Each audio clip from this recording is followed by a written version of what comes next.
Hello friends, live study YouTube channel में आपका स्वागत है। मैं दिनेश तिवारी आपको लेकर आया हूं एक नया वीडियो यड़ संधि और अयादी संधि। इसके पहले मैं बता चुका हूं कि संधि क्या होता है। तो अक्षरों के मेल को संधि कहा जाता है। मैंने बताया था कि संधि 3 प्रकार की होती है: स्वर संधि, व्यंजन संधि और विसर्ग संधि। जब स्वर का स्वर से मेल होता है तो उसे स्वर संधि कहा जाता है। स्वर संधि 5 प्रकार की होती है: दीर्घ संधि, गुण संधि, वृद्धि संधि, यड़ संधि और अयादी संधि। इसके पहले हम आप लोग को दीर्घ संधि, गुण संधि और वृद्धि संधि के बारे में पढ़ा चुका हूं। मैंने बताया था कि जब अक सवर्णे दीर्घ सह से यानी अक प्रत्याहार का समान आता है तो उसका दीर्घ हो जाता है। लेकिन हिंदी में ओ आ के बाद जब समान वर्ण ओ आ आता है तो उसका दीर्घ यानी आ हो जाता है। ई या बड़ी ई के बाद समान वर्ण ई या बड़ी ई आता है तो उसका बड़ी ई हो जाता है। उ या बड़ा उ के बाद उ या बड़ा उ आता है तो उसका बड़ा उ, तथा री के बाद री आता है तो उसका री हो जाता है। ये दीर्घ संधि में होता है। गुण संधि के बारे में मैंने बताया था कि जब ओ आ के बाद ई या बड़ी ई आता है तो उसका ए, उ या बड़ा उ आता है तो उसका ओ, तथा री आता है तो उसका और हो जाता है। वृद्धि संधि मैंने बताया था कि जब ओ या आ के बाद ए या ऐ आता है तो उसका ऐ, तथा ओ या औ के बाद ओ आता है तो उसका औ हो जाता है। यानी पहली बार 4, दूसरी बार 3 और तीसरी बार 2। मैंने बताया था कि 4 3 2 3 4 इसी सीक्वेंस में 5 स्वर संधि आता है। तो मैंने बताया था कि दीर्घ संधि में समान वर्ण आएगा तो दीर्घ हो जाएगा। गुण संधि में ओ आ के बाद ई उ री आएगा तो ए ओ अर हो जाता है। तथा वृद्धि संधि में ए ऐ और ओ आता है तो क्रमशः ऐ और ओ हो जाता है। यानी ओ आ पहले, फिर ई उ री ए ऐ ओ आया तो गुण और वृद्धि संधि हुआ। यड़ संधि में यड़ संधि की परिभाषा सूत्र है इको यड़च। इको यड़च, इको यड़च यानी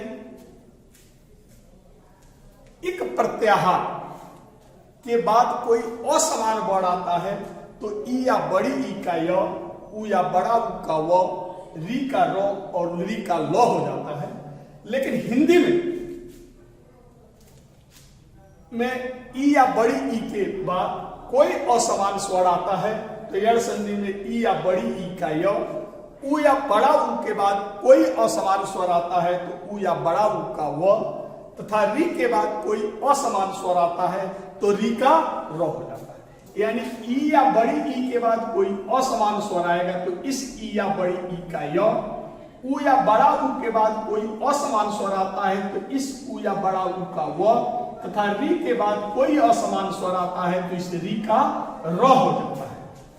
यानी जब ई या बड़ी ई के बाद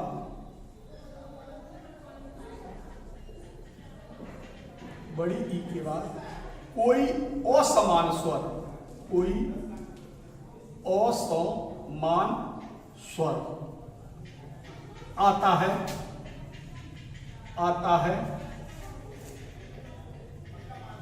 तो ई या बड़ी ई का य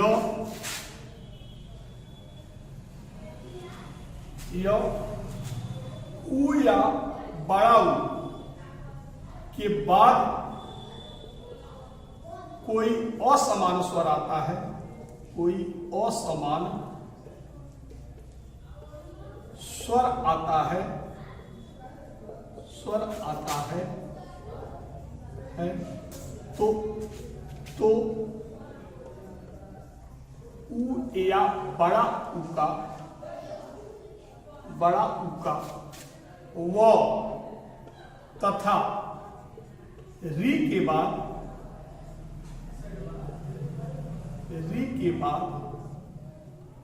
कोई असमान स्वर आता है, कोई असमान स्वर आता है, असमान स्वर आता है तो री का र हो जाता है,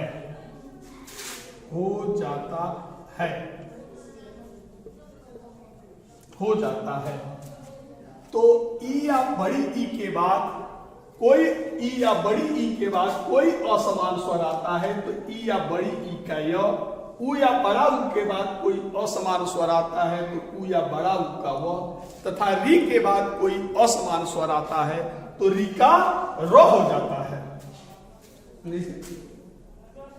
ई या बड़ी ई के बाद कोई भी असमान स्वर आता है तो इस ई या बड़ी ई का य,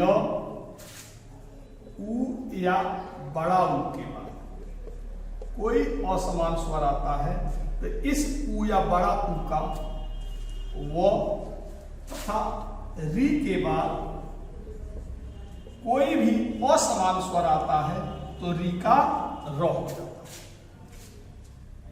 ओके, यानी पहले हम लोग इसका पढ़ेंगे, यानी ई या बड़ा ई के बाद कोई भी असमान स्वर आता है तो इस ई या बड़ी ई का य हो जाता है। ठीक, यानी ई या बड़ी ई के बाद ई या बड़ी ई छोड़कर कोई भी स्वर आएगा, क्योंकि ई या बड़ी ई आएगा तो वह दीर्घ संधि हो जाएगा। तो ई या बड़ी ई के बाद ई या बड़ी ई को छोड़कर कोई भी स्वर आए तो इस ई या बड़ी ई का य हो जाता है। जैसे अति धन अधिक, अति धन अधिक, अति धन अधिक, यानी पहला पद में अति यानी अंतिम ध्वनि है ई, ई के बाद आया है ओ, तो ई के बाद ओ यानी असमान स्वर आया तो इस ई का य हो जाएगा, यानी ओ अति, ओ आधा तो ई छोटी के बाद कोई भी असमान स्वर आएगा तो इस ई का य हो जाता है।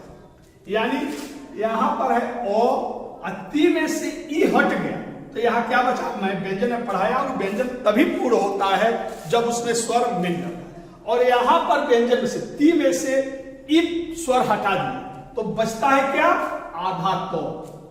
इस ई का क्या हो जाएगा, यो, यह ओ इस य में मिल गया, अधिक वैसे ही लिख दिया जाता है। तो इस तरह अति धन अधिक बराबर अत्यधिक, इसी तरह इति धन आदि, इति धन आदि, यानी यहां पर छोटी ई है, इति में अंतिम ध्वनि जो है छोटी ई है, और यहां पर आ आया है यानी असमान स्वर आया है। तो छोटी ई के बाद यदि आ असमान स्वर आएगा तो इस ई का य हो जाएगा, यानी ई, इस ती में से ई हटा तो यहां बच गया आधा तो, इस ई का य, ये आ की मात्रा जब जुड़ जाती है तो या अदि, यानी इति के बाद जब आदि आता है तो बन जाता है इत्यादि। या इसी तरह यदि धन अपि, यदि धन अपि, य, दी में से ई हट गया तो आधा दो, इस ई का य, आधा दो, अब पूरा य ऐसे लिखा जाता है। यद्य, इसमें जुड़ गया, अब पी वैसे, यानी यदि धन अपि बराबर यद्यपि। इसी तरह अति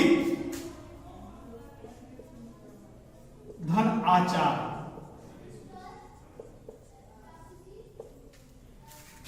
तो और ऐसे ही रहेगा। अति में से ई हटा तो आधा तो, इस ई का य हो जाएगा, आ का मात्रा लगेगा तो या, आचार वैसे, यानी अति धन आचार से बन जाएगा अत्याचार। इसी तरह ऊपरी धन उक्त, तो यहां पर भी सेम है। अंतिम जो पद है, पहले पद का अंतिम ध्वनि है ई, उसके बाद से उ, यानी असमान स्वर आया है, तो ऊ पो, आदि में से ई चला गया तो आधा रो, इस ई का य, आधा रो जो होता है बाद वाले वर्ण के ऊपर चढ़ जाता है, यानी ऊपर, उ की मात्रा जुड़ जाएगा यू, वैसे ही, यानी ऊपरी धन उक्त बराबर ऊपरी युक्त। इसी तरह अति धन उत्तम, तो यहां पर अति यानी ओ वैसे ही रहेगा।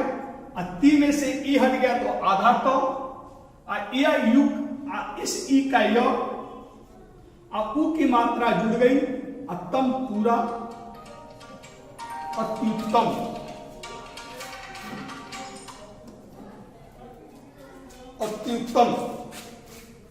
इसी तरह देवी धन आगमन,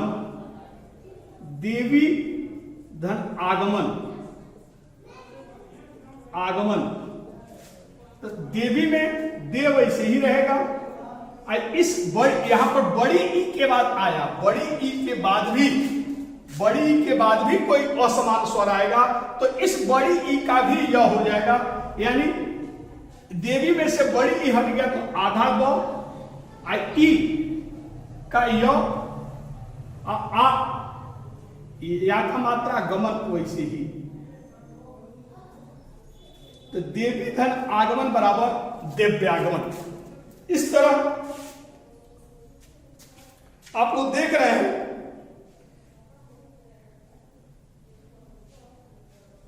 कि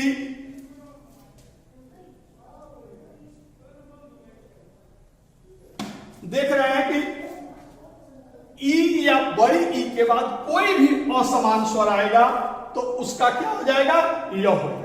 यानी कहीं भी द्य दिखाई दे, यानी आधा वर्ण के बाद यदि य नजर आए तो समझ लीजिए कि यण संधि है। इसी तरह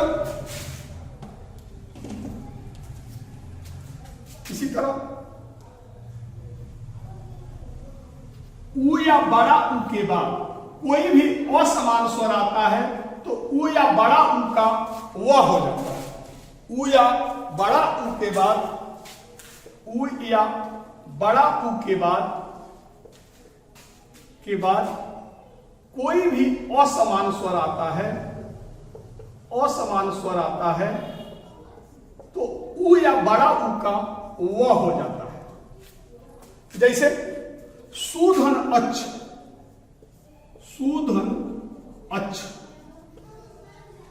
तो सुधन अच्छ, यानी यहां पर पहले पद में उ है और उसके बाद ओ है, यानी असमान वर्ण, तो इस उ का वह हो जाएगा। असमान स्वर आएगा तो इस उ या बड़ा उ का क्या हो जाएगा, वह हो जाएगा। जैसे सु में से उ हटा दिए, यानी स्वर हटा दिए, तो यहां आधा स्व बचेगा, इस उ का वह होगा, वो में अ जुड़ जाएगा, अच्छ वैसे ही सुधन अच्छ बराबर स्वच्छ, यानी सुधन अच्छ होगा तो यहां पर हो जाएगा स्वच्छ।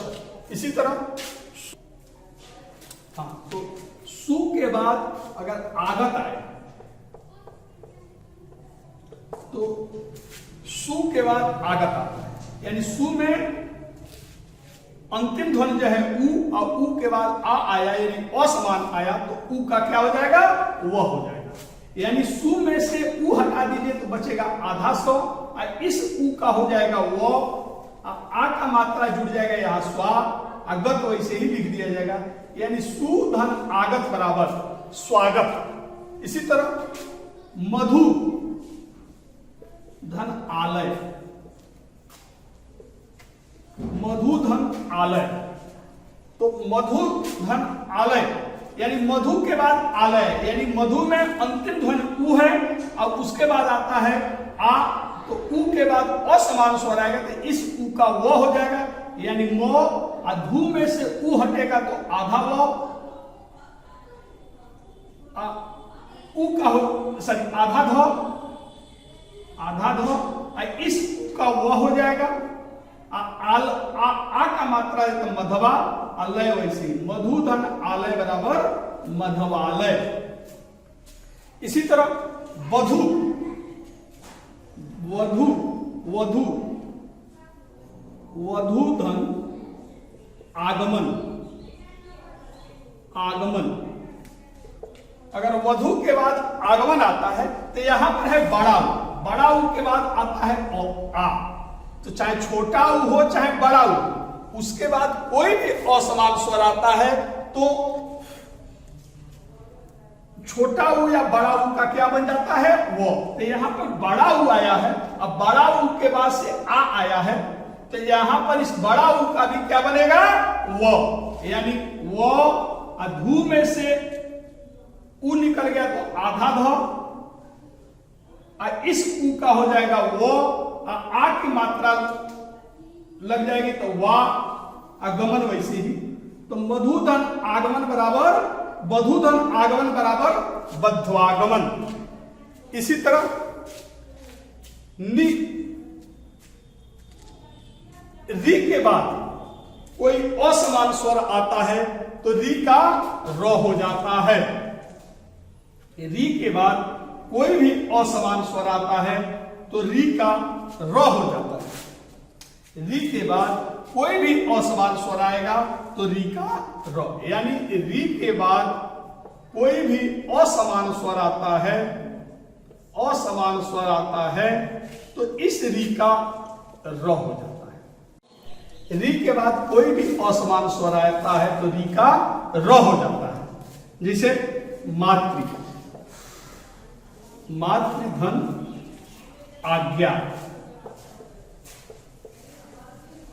मातृ में यहां पर क्या हुआ है त्रि, यानी अंतिम ध्वनि जो है री है और उसके बाद आ आया है, असमान स्वर आया है।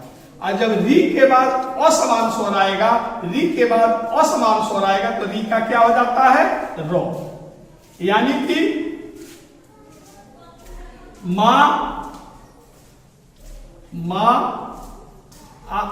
त्रि में से री जब हटेगा तो ये हो जाएगा आधा तो, और री का क्या हो जाएगा रो।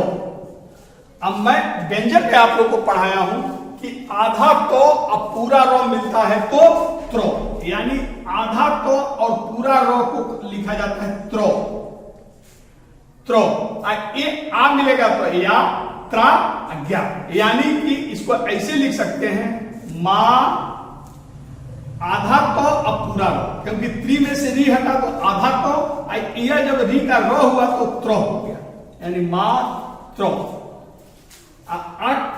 आज्ञा में आ का मात्रा जुड़ेगा आज्ञा, यानी मातृ आज्ञा, मातृ के बाद आज्ञा आता है तो उसका हो जाएगा मात्राज्ञा, या इसी तरह इसको कहें पितृ धन अनुमति, अनुमति, पितृधन अनुमति, यानी त्रि तो के बाद से री आया है और यहां पर ओ आया है, असमान स्वर आया है तो ये हो जाएगा पी, त्रि में से री जब हटेगा तो आधा तो होगा, आधा तो री का रो हो जाएगा, यानी आधा तो अब पूरा रो मिलेगा तो त्रो, अब ओ इसमें जुड़ गया, अनुमति वैसी तो पितृधन अनुमति यानी पित्रानुमति, इसी तरह भातृ धन इच्छा, भातृधन इच्छा। तो भातृ में भा भा त्रि में से री हटे तो आधा तो री का रो यानी त्रो, ई की मात्रा जुड़ गई भातृ अच्छा वैसे ही लिखा जाएगा, यानी भातृधन इच्छा बराबर भातृच्छा। इसी तरह मातृधन अनुशासन, मातृधन अनुशासन, अनुशासन।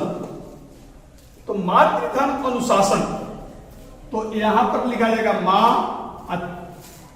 त्रि में से री हटा तो आधा तो आदि का रो, यानी आधा तो और रो मिले तो त्रो यानी मात्र, और इसी में जुड़ गया तो त्रो, अनुशासन लिख दिया जाएगा, यानी मातृधन अनुशासन से हो जाएगा मात्र अनुशासन। तो इस तरह देख रहे हैं कि यदि ई या बड़ी ई के बाद कोई असमान स्वर आता है तो ई या बड़ी ई का य, उ या बड़ा उ के बाद कोई असमान स्वर आता है तो उ या बड़ा उ का व, तथा री के बाद कोई और असमान स्वर आता है तो री का र हो जाता है। तो आप लोग को बस ध्यान देना है, आधा व्यंजन के बाद यदि आया यो, आधा व्यंजन और उसके बाद आया वो और त्र रहा, तो वहां पर जैसे ही यानी त्य प या त्रि त्र इस तरह का कोई शब्द के सेंटर में होगा, बीच में होगा, तो वहां पर समझ लीजिएगा कि वहां पर आपका यण संधि होगा। तो इस तरह फ्रेंड्स यण संधि को समझने में आपको कोई दिक्कत नहीं हुआ होगा।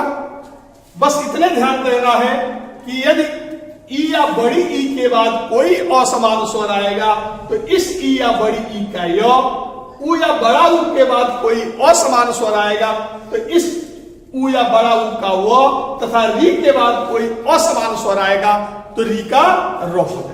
यानी 4 3 2 और फिर यहां पर 3, आपने देखा 3, तो इसी क्रम में ध्यान रखना है, ठीक ना। तो ये आपको यण संधि है और मुझे उम्मीद है कि यण संधि आप लोग को समझ में आ गई होगी। तो अब हम लोग देखेंगे अयादि संधि। तो स्वर संधि का 5वां भाग है अयादि संधि। अयादि संधि में जब ए ऐ ओ औ के बाद कोई भी असमान स्वर आएगा आता है तो ए का ऐ, ए का ऐ, ऐ का आय, ओ का औ तथा औ का आव हो जाता है। तो आप लोग फिर यहां देख लें, जब ए आए ओ औ, यहां पर देख रहे हैं 4 हो रहा है। ए आए ओ औ के बाद कोई भी असमान स्वर आता है, असमान स्वर आता है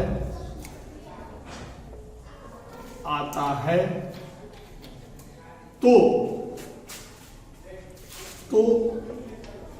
ए का ऑयल, ए का ऑयल, आय का आय, ओ का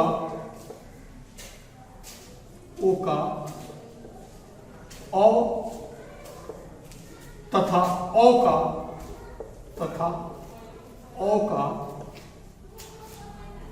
आव हो जाता है, आव हो जाता है, हो जाता है। तो जब ए ऐ ओ औ के बाद कोई भी असमान स्वर आता है तो ए का ऐ का आय, ओ का औ तथा औ का आव हो जाता है। यानी हम यहां पर भी लिख दे रहे हैं, ए के बाद कोई भी असमान स्वर आया तो इस ए का आय, इसी तरह आय के बाद कोई भी असमान स्वर आया तो इस आय का आय, ओ के बाद कोई भी असमान स्वर आया तो ओ का औ, तथा औ के बाद कोई भी असमान स्वर आया तो औ का आव हो जाता है। जैसे ए के बाद कोई भी असमान स्वर आया तो ए का क्या हो जाएगा, ऐ। ए के बाद कोई भी असमान स्वर आता है तो ए का ऐ हो जाएगा। जैसे ने धन अन, तो ने के बाद से अन आया, यानी ए के बाद अ आया तो ए का क्या हो जाएगा, ऐ। यानी ने में से मैंने पहले बताया कि व्यंजन तभी पूर्ण होता है जब उसमें स्वर मिल जाता है। यहां पर ने में से ए अगर हटा दिया जाएगा तो ये बचेगा व्यंजन आधा नौ, स्वर रहित नौ। यानी ने में से ए हट गया तो आधा नौ, इस ए का हो जाएगा ऐ। और जब आधा नौ में से अ जुड़ेगा तो ये हो जाएगा नौ, य में अ की मात्रा जुड़ जाएगी और फिर ये नौ लिख दिया जाएगा। यानी ने के बाद से अन आता है तो हो जाएगा नयन। इसी तरह से के बाद अन आता है तो हो जाएगा शयन। इसी तरह ऐ के बाद कोई असमान स्वर आएगा तो ऐ का क्या हो जाएगा, आय। यानी नय धन अक,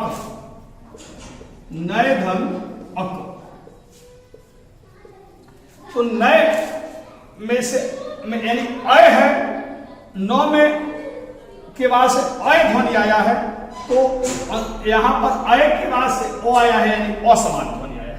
तो नय में से ऐ हटा देंगे तो यहां क्या बचेगा, आधा नौ।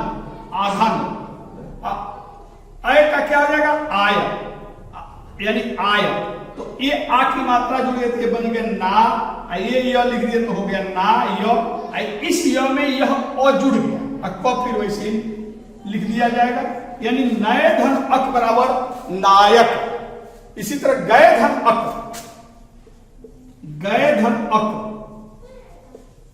से क्या हो जाएगा, गायक।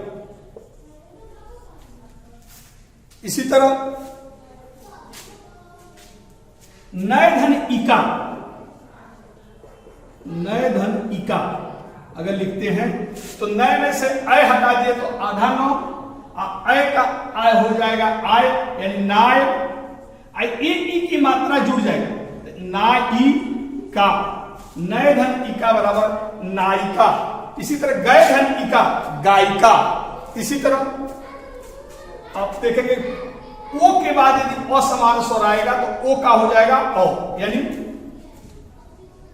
पोधन अन। यहां देखिए पोधन अन,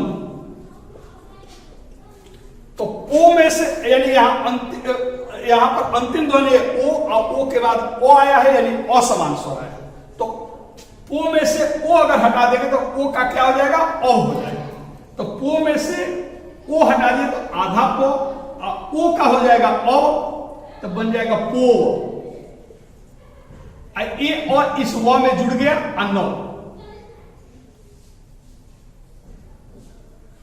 सॉरी अकल रहेगा, पोधन अक। तो पो में से पो में से ओ हट गया तो आधा प, अब ओ का हो जाएगा और तो हो जाएगा पव।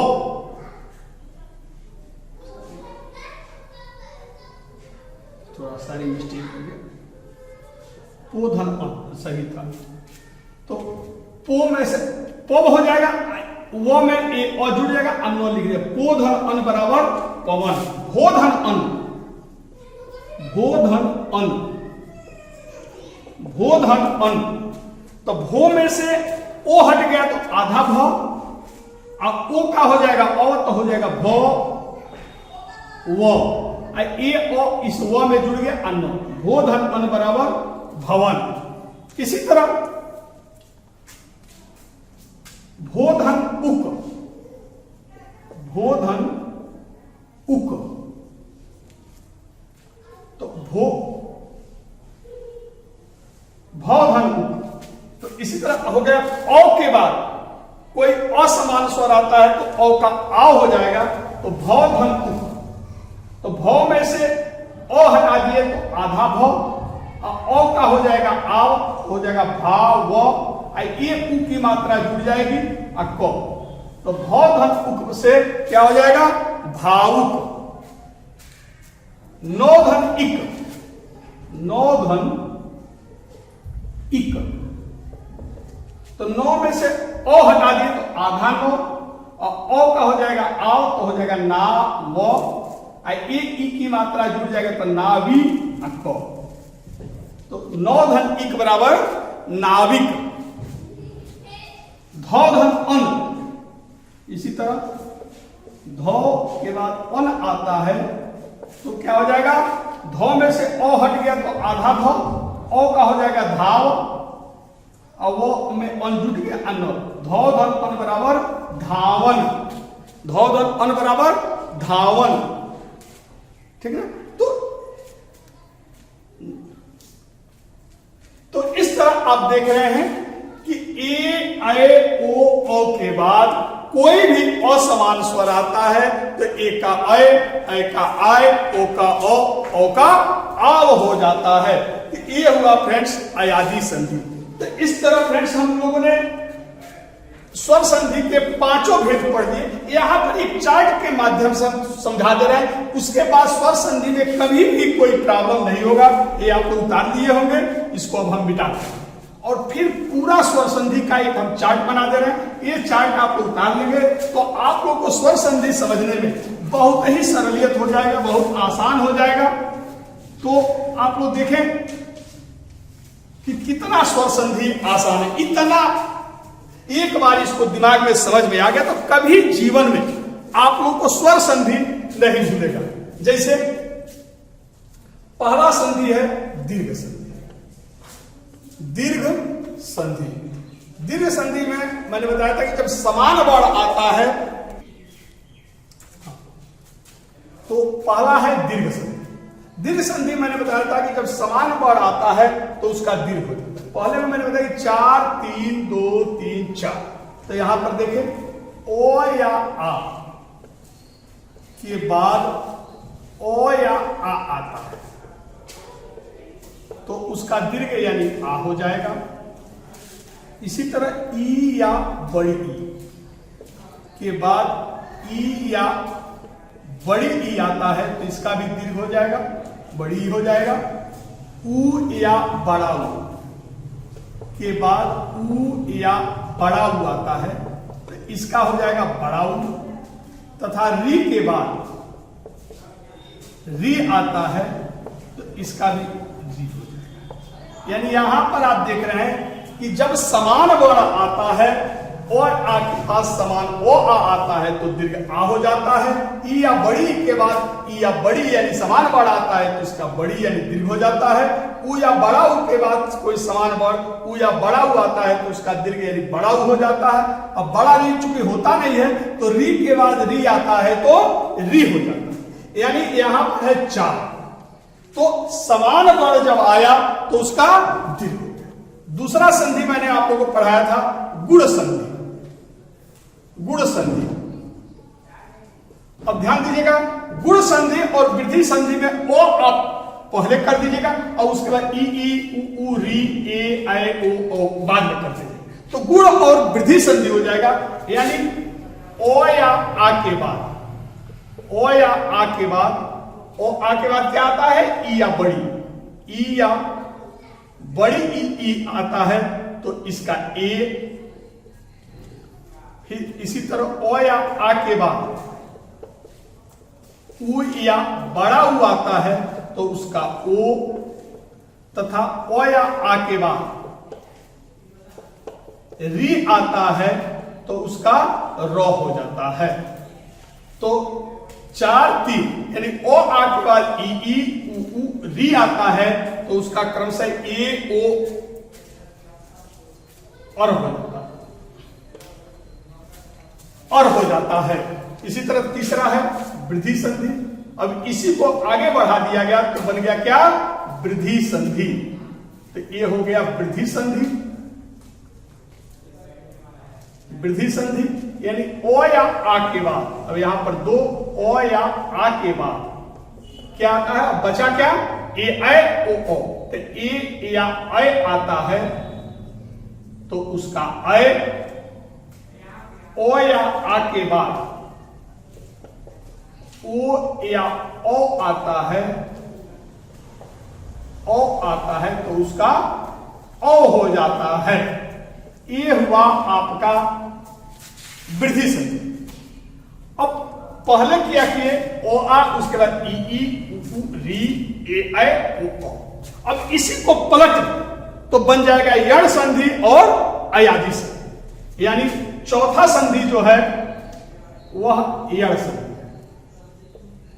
यण संधि। तो यहां पर बताए थे बच्चों कि अब ई उ और री पहले लिख देना है और उसके बाद कर देना है असमान स्वर। तो ई या बड़ी ई का य, उ या बड़ा उ का व, री का र हो जाता है। यानी ई या बड़ा ई के बाद कोई भी असमान स्वर आता है, असमान स्वर आता है, तो इस ई या बड़ी ई का य, उ या बड़ा उ के बाद कोई भी असमान स्वर आता है, तो इस उ या बड़ा उ का व तथा री के बाद कोई भी असमान स्वर आता है, तो इस री का बन जाता है र हो जाता है। यानी 4 3 2 3 और लास्ट संधि है, पांचवा है अयादि संधि। अयादि संधि, अयादि संधि, ए ऐ ओ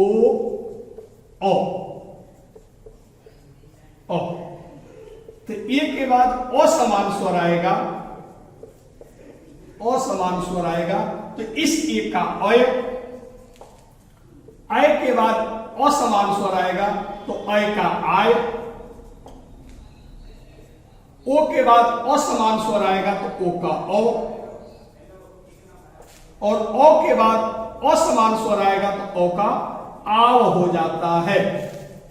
तो इस तरह आप देख रहे हैं 4 3 2 3 4। एक बार समान कर दीजिए तो समान वर्ड आएगा, ओ आ ई उ और री का समान वर्ड आएगा, तो इसका दीर्घ हो जाएगा। फिर ओ आ हटा पहले कर दीजिए, उसका ई उ री कर देंगे, तो बन जाएगा ए ओ अर, हो जाएगा गुण संधि। फिर ओ आ के बाद ए ऐ ओ कर दीजिएगा, तो इसी का बड़ा यानी ऐ और ओ हो जाएगा, बन जाएगा वृद्धि संधि। फिर आप क्या करिए, ई उ री को पहले कर दिए, बाद में असमान कर दीजिए, तो ई या बड़ी के बाद असमान स्वर आता है, तो हो जाएगा य। उ या बड़ा उ के बाद कोई असमान स्वर आता है, तो वो, और री के बाद कोई असमान स्वर आता है, तो री का र हो जाता है। इसी तरह लास्ट संधि अयादि संधि, ए ऐ ओ के बाद कोई भी असमान स्वर आता है, तो ए का ऐ का आय, ओ का ओ का आव हो जाता है। और मुझे पूरा उम्मीद है कि अब आप लोगों को स्वर संधि समझने में कोई दिक्कत नहीं। यानी ये आप लोगों को संधि का एक मास्टर फार्मूला है। एक बार आप लोगों के दिमाग में स्वर केवल याद है, ओ से लेकर औ तक याद है, और ये सीक्वेंस 4 3 2 3 4 याद है क्रम में, तो स्वर संधि में कहीं भी 4 3 2 फिर 3 फिर 4, ये 5 संधि हो गया। और इसके बाद से संधि आप लोग स्वर संधि कभी नहीं भूलेगा। जी हाँ, अगर आप लोग को संधि अच्छा लगा होगा, मेरा वीडियो बेहतर लगा होगा, अगर आप लोग को लगता होगा कि नहीं सर जो पढ़ा रहे हैं, चाहे व्यंजन स्वर व्यंजन पढ़ाए हो, वर्णमाला पढ़ाया हूं, चाहे समास पढ़ाया हो, कविता के माध्यम से आप लोग समास पढ़े होंगे या आप लोग ये संधि पढ़े होंगे, अगर लगता होगा कि नहीं सर बेहतर पढ़ाएंगे तो हमारे वीडियो को लाइक सब्सक्राइब जरूर करिएगा, घंटी को जरूर दबाइएगा, ताकि अगर घंटी को दबाने से फायदा आपको यह होगा कि अगला जो नेक्स्ट वीडियो हम डालेंगे वह आप लोगों को तुरंत उसकी सूचना मिल जाएगी। साथ में अगर वीडियो अच्छा लगेगा तो अपने दोस्त मित्रों को भी शेयर करिएगा। बहुत बहुत धन्यवाद। महादेव।